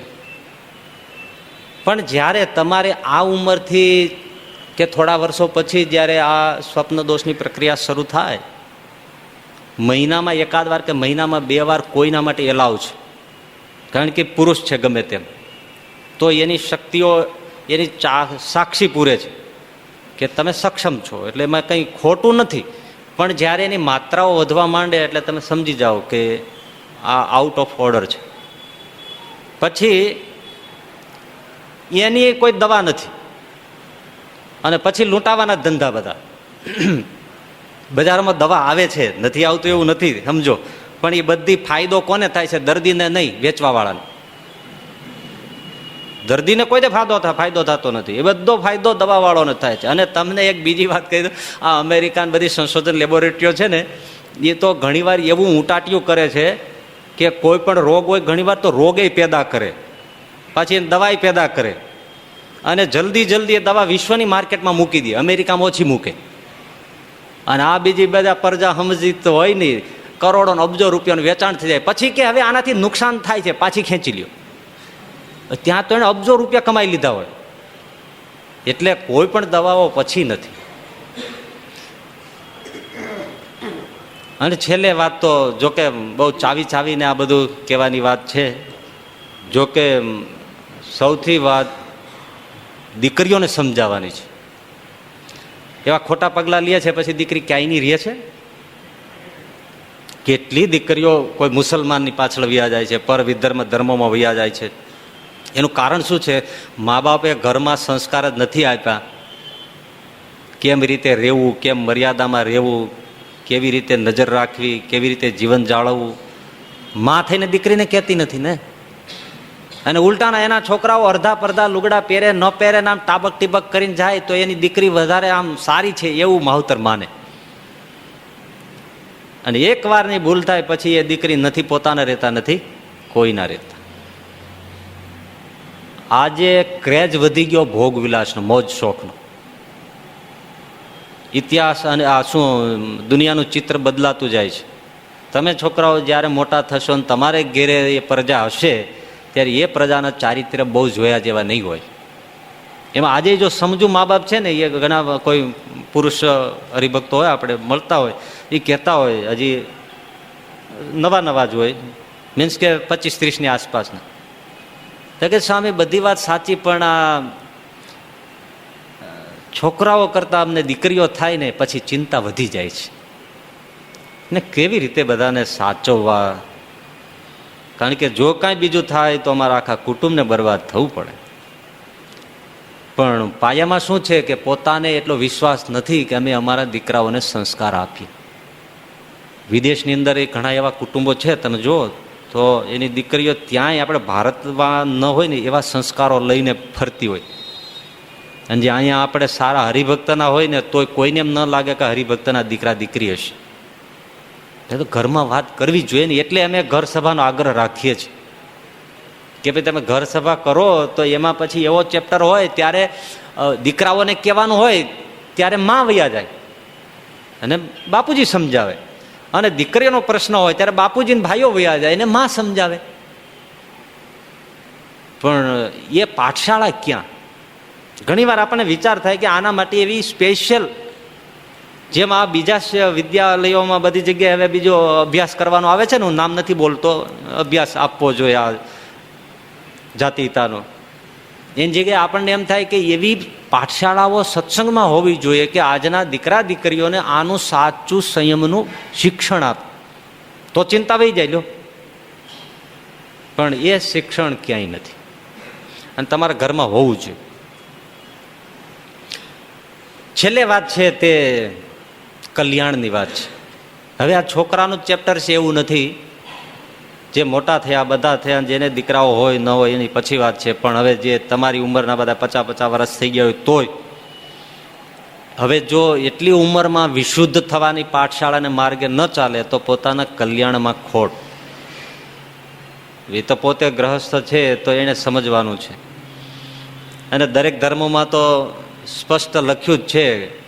તમે કથાઓ તો જાણો છો ને, ભાઈ વિશ્વામિત્ર તપ કરતા હતા, ફલાણા ઋષિ તપ કરતા હતા, પછી એ દેવતાઓ ઇન્દ્ર ને બધા જરા ચિંતામાં પડી ગયા, અમારું સ્વર્ગ લઈ લેશે. પછી અપ્સરાઓને મોકલી અને વિશ્વામિત્ર કે બીજા ઋષિઓ એનું પતન થયું. આમ જો તેમાં પતન શું છે ભાઈ, નહીતર પણ જો બધું જ ખલાસ થયું ને, જે એનાથી દેવતાઓને આલમ ધ્રુજતી હતી એ પછી બંધ થઈ ગઈ. તો મોટામાં મોટી વાત જેને મોક્ષાર્થે જે વિચારે છે તો એને પોતાના ઈષ્ટદેવ ભગવાન સ્વામિનારાયણ, એમનો એક પ્રસંગ તો છે ને કે વચનામૃત મધ્યના 33માં તો બધી જગ્યાએ ખાસ ખાસ વાતો લખી જ છે. પણ ભાઈ તમને કહો કે આ છોકરાઓની વાત મૂકી દો, આ તમે મોટા બધા બેઠા છો તો એ ક્યારેય કોઈ પોતાને તકલીફ પડતી હોય એવો પ્રશ્ન કોઈને પૂછી શકે? અને એ કોણ સાધુ ને કે વાતે કેમ કરી હોય? કારણ કે હવે એકાંતિકના હાર પહેર્યા હોય અને પછી વાત કેમ કરવી? મૂંઝવણ તો બહુ મોટી છે. પણ એટલી વાત છે કે સમજણ વગર કામ પતતું નથી. માળા ગમે એટલી ફેરવો, એકાદશીના વ્રત ગમે એટલા કરો, ચાંદ્રાયણ ગમે એટલા કરો, મેં કરી ભગતને એ બિચારા જો એવા, એ પણ આઈનો નથી હો, ફોરેનમાં રહેતા હોય એની વાત છે, એ હોય એ પ્રશ્ન કરે આવા નિખાલસથી એમ, તો એની રીતે બધા વ્રત ને બધું કરતા છે. મને કે હું વ્રત તપુર ચાંદ્રાયણ આવું બધું કરું છું તો ઉલટાનું વધે છે બધું. મેં કીધું આવું કેમ? બસ મૂકી દો. મેં કીધું એ મૂકી દો. હવે આ આપણે કહીએ કે આવું કરો છો મૂકી દો તો સારું લાગે? તો કે એનાથી તો ફાયદો થતો હોય. ફાયદાની જગ્યાએ ગેરફાયદો થાય. તો એની સારી રીત જે હોય છે એની ખોળી કાઢવી પડે એને.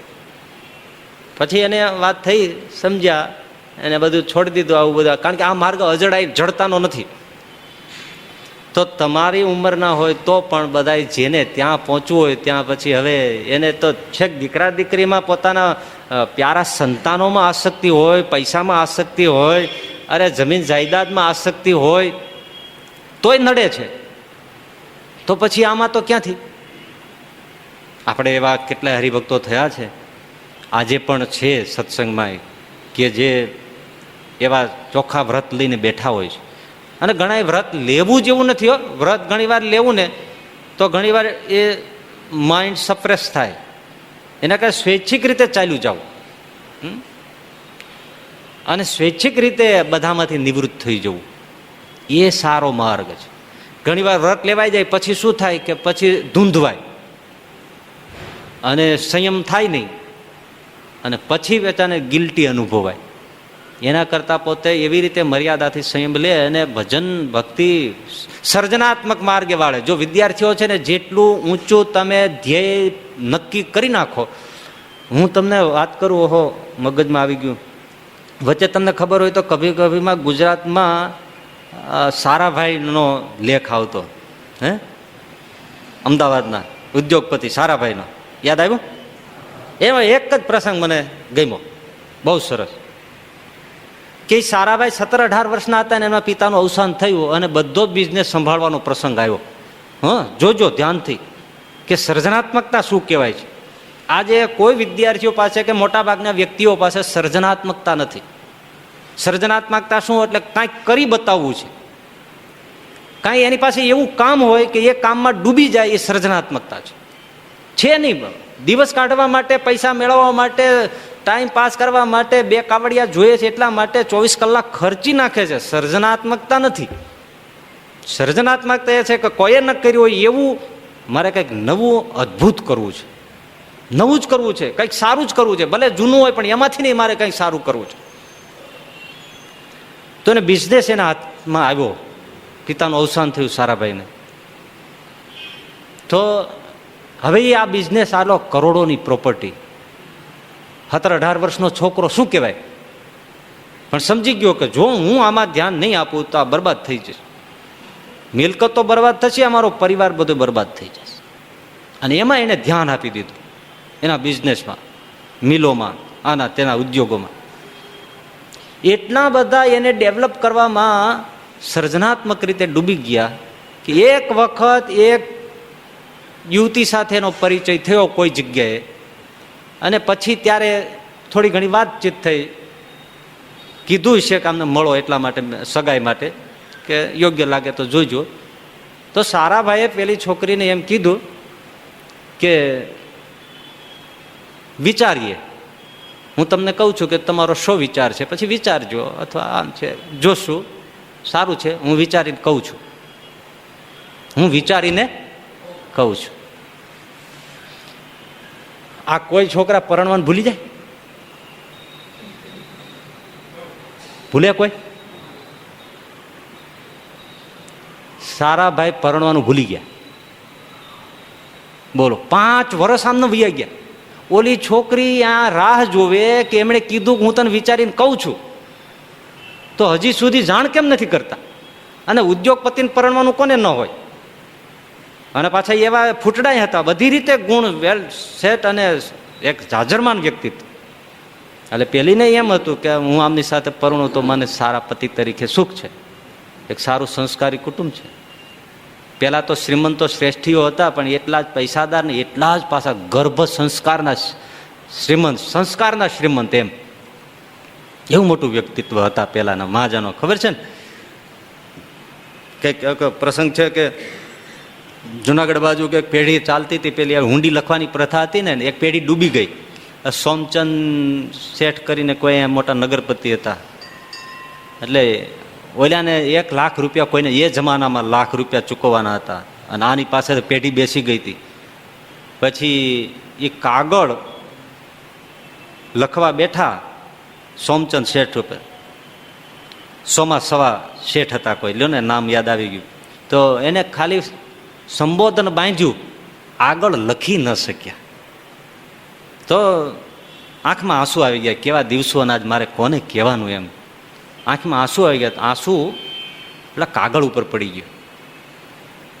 એટલે આમને થયું કે હવે હું લખી નહીં શકું. પછી કાગળ બીડીને એમ કરીને એક માણસ હતો, એને કીધું કે તમે ત્યાં આપી આવો. એટલે કાગળ પેલા એ ખોલ્યો અને કીધું કે ભાઈ તમારે શેઠને કેટલા રૂપિયા જોઈએ છે? તો કે લાખેકની વાત છે. તરત જ કીધું પેલા માણસોને કે અમને લાખ રૂપિયા મોકલાવી દે. નીચેના માણસોએ કીધું કે શેઠ સાહેબ આમ તો આપી દેવાતા છે, આનો કોઈ લખાણ નથી, સાઈન નથી, કોઈ કેવી રીતે આપી દેવાનું? તો કે ના, સાઈન છે પણ તમને ઉકલતી નથી. તો કે ક્યાં સાઈન છે? આમાં આંખના ટીપા પડ્યા છે ને, એ સાઈન છે. આ માણસ કેટલો ખાનદાન હશે કે લખી નથી શક્યો, પણ એના આંખના આંસુઓ લખાઈ ગયા છે. જો આવી એક જાજરમાન વ્યક્તિત્વ આ દેશમાં, આ ગુજરાતની ધરામાં હતી, અને કોઈ પણ સામાન્ય પૂછપરછ જાણકારી વગર લાખ રૂપિયા મોકલાવી દીધા. એ ખાનદાની ઇન્જેક્શનથી આવે? એ આવે ભાઈ, લોહીમાંથી આવે. હું કહું ને, એ લોહીમાંથી આવે. અને લાખ રૂપિયા એમણે આપી દીધા, ને પેલાને ત્યાં પહોંચી ગયા, ને પેલા એ આપી દીધા, ને એમાંથી પેઢી તરતી થઈ ગઈ. ધીમે ધીમે દેવામાંથી નીકળી ગયા બાય. ને પછી 5 વર્ષ પછી લાખ રૂપિયા લઈને પોતે શેઠ અહીં સોમા સવાને મળવા આવ્યા અને શેઠના ઢાળિયા ઉપર ₹1,00,000 મૂક્યા. એટલે શેઠે કહ્યું કે ભાઈ તમે કોણ? તો કે આ કાગળ મોકલ્યો તો તમને, તમે તો કે એ તો ભાઈ આંસુઓને નિમિત્તે આપી દીધા, હવે એ પાછા નથી લેવાના. લ્યો એ જોવો, ધર્મને માટે મેં તો ઈશ્વરના નામે આપી દીધા, એટલે હવે પાછા લેવાના નથી. ઓલો કે હું ન રાખું, પેલો સોમા સવા શેઠ કે હું ન રાખું. પછી જૈન મુનિ પાસે ગયા, ક્યાં શત્રુંજયમાં કે પાલિતાણામાં સવા સોમાની ટૂંક છે, એટલે કે દેરાસર છે, મંદિર છે, એ ₹1,00,000 ત્યાં દેરાસર બંધાવવામાં આવ્યું. આજે પણ પાલિતાણામાં કે શત્રુંજયમાં સોમા સવાની ટૂંક તરીકે એ તીર્થસ્થાન પૂજાય છે. ઐતિહાસિક ઘટનાઓ છે. એટલે આવી શ્રીમંતાયો. 5 વર્ષ થઈ ગયા તો પરણવાનું ભૂલી ગયા. પછી પેલી છોકરીએ કેવડાવ્યું કે એમને કહો ને કે શું વિચાર છે, પછી શું છે, 5 વર્ષથી બેઠી છું. એમાંય નિષ્ઠા જોવો ને, એની નિષ્ઠાને ધન્યવાદ છે ને. આજે કે ભાઈ આ સંયમ પાળતમાં શું થઈ જાય? સંસ્કાર થાય, બીજું કાંઈ નહીં ભાઈ. આમાં બીજું શું થવાનું હોય?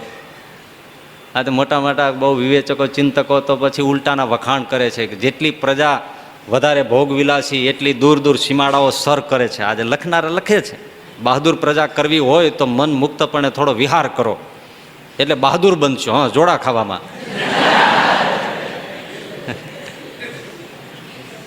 એ બધાય બહાદુર થાય. માનો કે સીમાડા સર કરી લીધા, દુનિયાના પેલા છેડા સુધી વિયાઈ ગયા એટલે સંસ્કાર આવી જાય છે ભાઈ. આજે એ બધા રડવા બેઠા છે. આજે તમે દેશ વિદેશમાં તમે સર્વે કરો તો ભારતીય સારા કુટુંબમાંથી ગયેલા છોકરાઓ મેદાન મારે છે. બ્રિટનની અંદર આજે જુવાન કલ્ચર યંગસ્ટર ભણતું નથી. આજે સારી સારી ઓફિસોમાં ઇન્ડિયનો જ બેઠા છે. બુશ અહીં શું કામ દોડીને આવે છે? તમને એનું ગૌરવ તો કોઈ કહેતું નથી. તમારી આ માતા પિતાની સંસ્કારમાંથી તમે જન્મેલા બાળકો એ એની નજરમાં છે. બિલ ગ્લેટ અહીંયા શું કામ આવે છે? આખી દુનિયા પડી છે, પણ ભારતીય છોકરાને પસંદ કરે છે. તમને ખબર છે ને કે અમને ભારતીય છોકરાઓ ખપે. કેમ? એની પાસે ભેજું છે, એની પાસે નિષ્ઠા છે, એની પાસે સંસ્કાર પણ છે. એ બીજે નથી. આપણા દેશનો નાગરિક એના લોહીમાં પડ્યું છે. બીજી વસ્તુ તમે જુઓ કે આપણે કહે આ તો પાકિસ્તાન આવું છે ને તેવું છે ને એને 6ઠમ પ્રતિષ્ઠા હુવડાવી દેવું છે. બધી વાત સાચી, એવા પ્રસંગે કરવું જોઈએ, પણ છતાં આપણે કેટલું ભરી પીધું ને. વિશ્વમાં આપણી અંદર ખાનેથી છાપ છે કે ભારત શાંતિપ્રિય દેશ છે. એને ઉંબાડિયું ન કરો તો ન કરે. અને જ્યાં સુધી વતાવો નહીં તો કંઈ વતાવશે ને. કદાચ બહુ વતાવી લ્યો ને તોય નહીં વતાવે. પણ એનું પરિણામ તમે જુઓ કે અહીંયા આવીને અણુસંધિના કરાર કર્યા બુશે. એની પાછળનું મિનિંગ જ એ છે કે આ બિનજવાબદાર રાષ્ટ્ર નથી. પાકિસ્તાનને ત્યાં જઈને મુશરફે કીધું કે તમને ભારતને દીધું એવું અમને દો ને, તો કે તમને ન દેવાય, તમે બિનજવાબદાર છો. ભારતમાં તમારામાં બહુ ભેદ છે.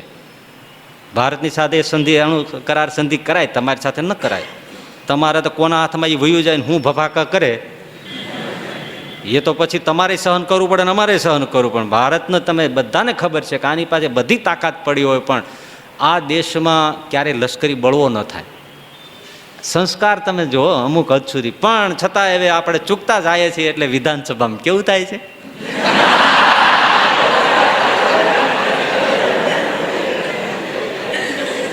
મને એમ થાય હો ઘણી વાર આમ બાજવાની શું જરૂર છે? જેને જે પ્રશ્ન હોય પ્રશ્ન આપણે વાત કરે આવું છે તેવું છે, પણ મારા ગમે તેમ બાજવા માટે જ જતા હોય એવી રીતે જાય અને વેર રહી ગયા ઓલા ભવના એમ વેર પૂરા કરવા જાય.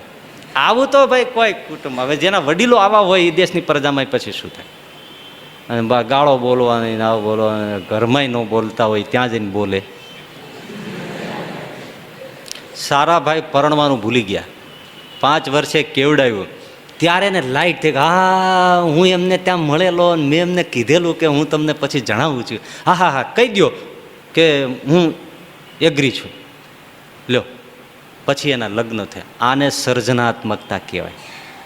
કે જો ઘણી એવી દીકરીઓ વિશે વાંચવા મળ્યું છે કે એના પિતાનું અવસાન થઈ જાય, 2 નાના ભાઈઓ હોય, એકલી માં હોય, પોતે થોડું આગળ ભણતી હોય, તરત જ નોકરી હાથમાં આવી ગઈ હોય.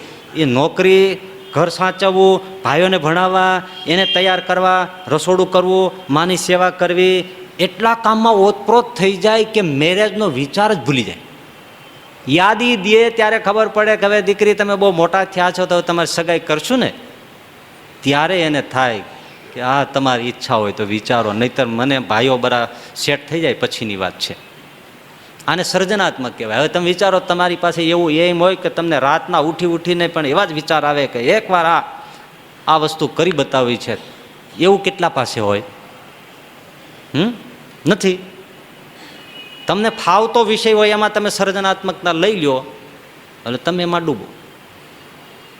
તો જીવનના દરેક ક્ષેત્રમાં તો છે જ, વિદ્યા અભ્યાસમાં તો જરૂર છે જ, પણ તમારા ગ્રહસ્થાશ્રમમાં પણ છે. શેની? સંયમની જરૂર.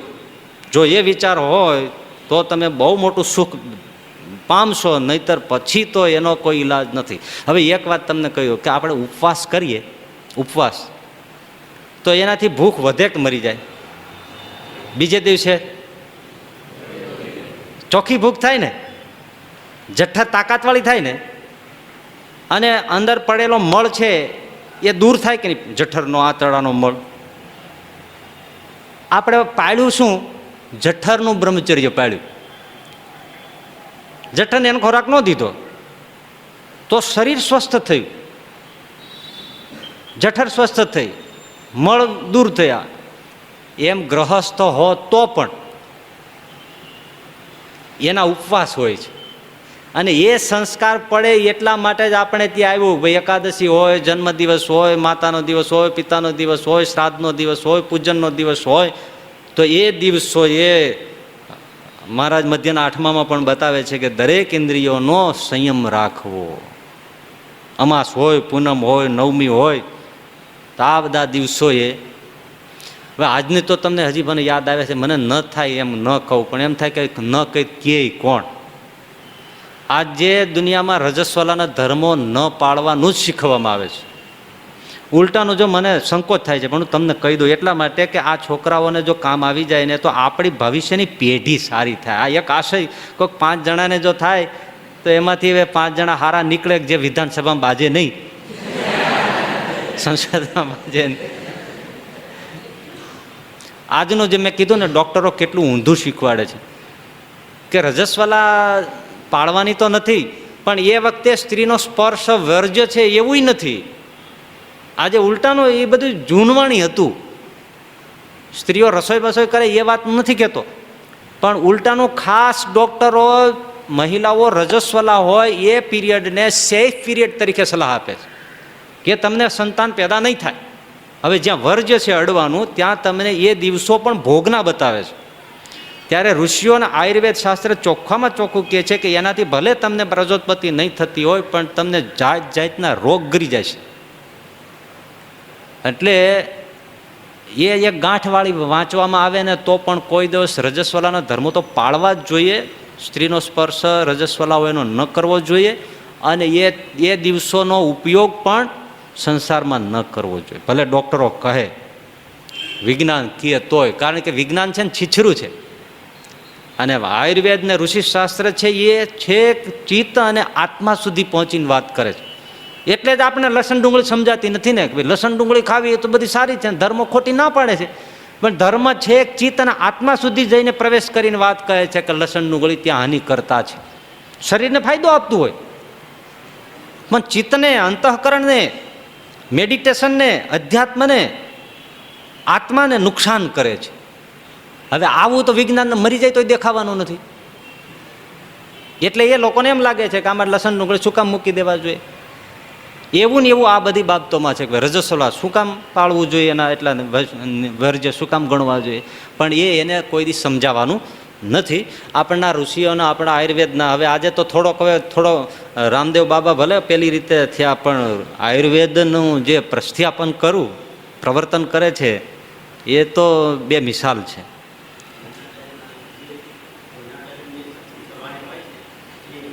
હા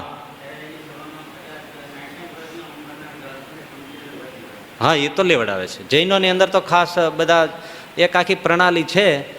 એટલે એ લોકોની સભાઓમાં તો નાની નાની ઉંમરમાં દીકરીઓ સંન્યાસ લઈ લે છે, ત્યાગીઓ થઈ જાય છે. એનું કારણ તમને જૈનોની ખાસ વાત, એનો પાયો કયો છે? જીવ હિંસા. હવે તમે કીધું એટલે કહું તો બરાબર સોફેસ્ટિકેટેડ કરીને તમને કહું છું. બહુ શરમ તો મને આવે છે, આ આખું ચેપ્ટરમાં બહુ હોવાણો બોલ્યો. કારણ કે મારે આમને આગળ તમે બધા વડીલો બેઠા, પાછળ માતાઓ બેઠા, અને અમે પાછા ભગવા પહેર્યા, ને પાછી આ બધી વાતો કરવી, એટલે અણસમજણા હોય એને ઉલટાનું એમ થાય કે આ લઈને શું બેઠા છે. પણ અણસમજણ નથી, તમે તો કહેવાના જ નથી. અને અમને થોડુંક એમ થાય છે કે આ કહીએ. જૈનોની અંદર શું છે? જીવ હિંસાનો, અહિંસાનો ધર્મ મોટો છે ને જૈનોને. હા, સાંભળજો. વાત વૈજ્ઞાનિક લાવે છે કે એક વખતનું બ્રહ્મચર્ય ભંગર, પૌરુષ શક્તિનો વ્યય, એમાંથી એક શુક્રાણુમાંથી માનવ શરીર બને. એને જો યોગ્ય રીતે ઉપયોગમાં લીધું હોય તો, મતલબ કે પોતાની પત્નીમાં ધર્મમાં રહીને એ વિનિયોગ થયો હોય તો પ્રજોત્પત્તિ માટે શાસ્ત્ર હા પાડે છે. પણ એક માણસના એક વખતના ભંગમાં કરોડોની સંખ્યામાં જીવાણુ છે પૌરુષ શક્તિમાં. તે બધી એક વખતમાં 1 કરોડ જીવ માર્યાનું પાપ કોને? બસ આ એટલે પેલા ભડકે મારે એક વખતે કરોડ મારવા, એક વખતમાં કરોડ જીવની હિંસા કરવી, એ તો કેવડું પાપ. અને ખાસ એમાં સ્ત્રીઓ ભડકી જાય છે કે અમે નિમિત્ત બનીએ છીએ, એટલે સ્ત્રીઓ વધારે પાપ ભીરું છે. એટલે સ્ત્રીઓ વધારે દીક્ષા લઈ લે છે. અને વાત કંઈ આમ ખોટી પણ નથી, જીવ હિંસાને માને છે. એટલે આપણે તો હવે નાવામાં, પાણી વાપરવામાં કોઈ જગ્યાએ જીવ હિંસા ન જોતા હોય તો આમાં છે ને જોવાનું હોય તો પેશાબ કરવામાં જીવ હિંસા જોવે છે. એટલે એ વાતો એને સ્પર્શે છે અને સંયમને અર્થે એ પોતે પંથે જાય છે. અને એના માટે છે એટલે એ લોકો એની સભાઓનું ઘડતર છે તેમાં એ વાત એ રીતે કરે છે. હવે આપણે તો એક વાત જુઓ ને કે આજે તમે જ બધા હારા હરિભક્તો કેવા છો, 250 રૂપિયા શાકોત્સવમાં લખાવ્યા હોય. કેટલા? 250 જાજા છે, 51. એ 51 લખાવ્યા હોય એનું નામ જો અહીંયા વાંચે નહીં તો તમને ગમે નહીં. હવે આપણે આવા સત્સંગીઓ છીએ, પણ કોઈ 51 રૂપિયા 5000 દાનમાં આપી નીચે ચિઠ્ઠીમાં લખી નાખે કે મહેરબાની કરીને અમારું નામ બોલતા જ નહીં. બોલો ને. આજે હું તમને કહું ને તમને કોઈને એવો વિચાર ઉઠે તો મને કહેજો. હારા હરિભગત કહેવાતા હોય ને તોય એને એમ હોય નામ બોલજો. ન બોલાય તો એમ થાય કે લ્યો છે કાંઈ, હવે જ્યાં નામ બોલાતું હોય ત્યાં દઈશું. એટલે આપણે કેવા તૈયાર થયા છે. એટલે આવી બધી વાતો છે, વિદ્યાર્થીઓને માટે ઉપયોગી છે. બાલ્યાવસ્થા છે, સમજણ ગમે તેમ કરો તો આવે નહીં. પણ ગ્રહસ્થ થાવો તો પણ પેલો કોટાની વાત છે ને એ મગજમાં હંમેશા રાખવી. તમારે જેટલા વર્ષોનો તમારો સંસાર હોય તે, પણ એમાં જેટલી ખાંડ તમે વહેલી ખાઈ નાખો એટલો કોટા પૂરો થઈ જાય. પછી કોઈ દવા નથી. એ લઈને જો તમે અત્યારે તો સંયમનો પાઠ છે જ, સંસારમાં ગયા પછીનો પણ સંયમનો પાઠ એ જબરો છે, પણ એ તમને કોઈ કાનમાં કહેનારો નથી. અને એ બધાને તેમ મળ્યું કે આપણને પરવાનો મળી ગયો છે આ ગ્રહસ્થાશ્રમનો, પણ એનાથી પોતાને જીવનને જે નુકસાન જાય છે એનો કોઈ હિસાબ છે નહીં. આજે પાછું વિશેષ એટલા માટે છે કે પ્રતિદિન પણ એ ખોટા ખોરાક આવી ગયા. તમે એમ માનો છો કે અમે દૂધ પીએ છીએ, પણ દૂધ ગાયો કાગળિયા ખાય એ ગાયોનું દૂધ છે. એમાં શું વિટામિન હોય, એમાં શું પોષણ હોય? તમે કહો અમે સરસ શાકભાજી ખાઈ જાય, શાકભાજી લીલા ખાય, ગાજર ખાય છે, ટમેટા ખાય છે, અમે તો સલાડ ખાઈએ છીએ, લીલા કચુંબર ખાય છે, કોબી ખાઈ જાય છે, એટલે અમને પૂરતા વિટામિન મળી જાય. પણ એ ઉગે છે ક્યાં? એ કેવી જમીનમાં, કેવા ખાતરમાં? એ દેશી ખાણિયા ખાતર અને ખેડાયેલી તપેલી જમીનમાં ગાજર ઉગ્યા હોય. તમે જુઓ એ ગાજર પાણીમાં ખાલી બાફેલા, મીઠું મીઠું નહીં, છતાંય તમે ગાજર ખાઓ તો એમ લાગે કે સાકરમાં બોળ્યા હોય એવા હતા, મીઠા. હવે આજે તમે ગાજર બાફીને ખાઓ, ભેંસનો પોદળો ખાતા જાઓ એવો જ લાગે. હકીકત છે. મેં હમણાં આ અઠવાડિયા પહેલા 10 દિવસ પહેલા ગાજર સારા આવ્યા હતા ને મેં મારા રસોઈ મહારાજને કીધું, મેં કીધું બાફો ને આપણે કોઈ દી બાફા નથી, બાફો તો આજ તો ખાઈ ગાજર. તે ખરેખર મને આવું લાગ્યું, પણ ખાઈ ગયું આખી વીંચીને. મેં કીધું એ જમાને હું ગાજર મીઠા થતા અને હાવ એમને કાચે કાચા ખાતા તોય હવે આજે લાગે લાલ ચટાક પણ અંદર સત્વ વયા ગયા. એટલે ખાસ સમજવાનું છે, આજે કોઈ ખોરાકમાં સત્વ નથી. દૂધ પીવો કે તમે વનસ્પતિઓ ખાઓ, ફળ ફૂલ ખાઓ. આજે 50 પોપૈયા લઈ આવો, એક મીઠું નીકળે તો ભલે એક, બાકી પોપૈયા મીઠાશ નથી. કોઈ ફળ ફૂલ બીજા જોવો એવા નથી. છે હજી થોડા ભાગ્યોગે રહ્યા છે, પણ એમાં કેટલા પૌષ્ટિક તત્વો છે એ તો પછીની વાત છે.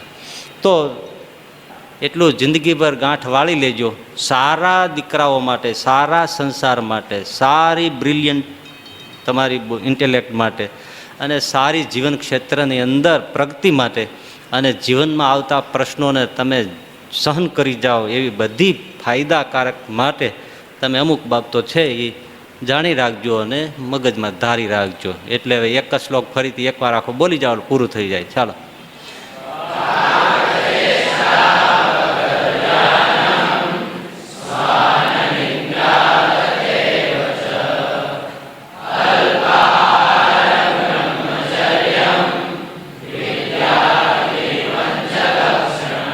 સહજાનંદ સ્વામી મહારાજ.